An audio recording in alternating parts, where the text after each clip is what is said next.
ಹಾಗಾಗಿ ಅದರಲ್ಲೂ ಕೂಡ ಈ ಒಂದು ಇತಿಹಾಸ ಮತ್ತು ಪುರಾತನಮಯವಾಗಿರ್ತಕ್ಕಂಥ ಈ ಒಂದು ಕ್ಷೇತ್ರಕ್ಕೆ ನಾನೇ ಸಾಕಷ್ಟು ಸಲ ಬಂದಿದ್ದೇನೆ.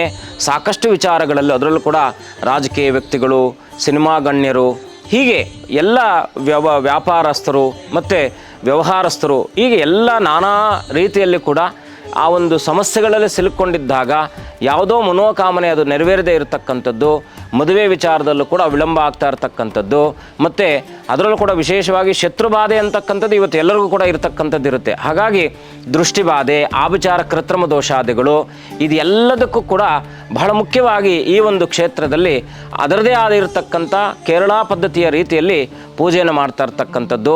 ಸವ್ಯ ಮತ್ತು ಅಪಸವ್ಯ ಮಾರ್ಗದಲ್ಲೂ ಕೂಡ ಇಲ್ಲಿ ಪೂಜೆ ನೆರವೇರಿಸ್ತಕ್ಕಂಥದ್ದು ಬಹಳ ವಿಶೇಷ. ಅದರಲ್ಲೂ ಕೂಡ ಸವ್ಯ ರೀತಿಯಲ್ಲಿ ಇಲ್ಲಿ ಎಲ್ಲ ಹೋಮ ಹವನಾದಿಗಳು ನಡೆದರೆ, ಅಪಸವ್ಯ ಮಾರ್ಗದಲ್ಲಿ ಸಾಯಂ ಸಂಧ್ಯಾ ರಾತ್ರಿಯ ಸಮಯದಲ್ಲಿ ಬಹಳ ವಿಶೇಷವಾಗಿ ಆ ಒಂದು ಕಠೋರಮಯವಾಗಿರ್ತಕ್ಕಂಥ ಪೂಜಾನುಷ್ಠಾನಗಳು ಕೂಡ ಇಲ್ಲಿ ನಡೀತಾ ಇರತಕ್ಕಂಥದ್ದು ನಾನು ಮನಗಂಡಿದ್ದೇನೆ.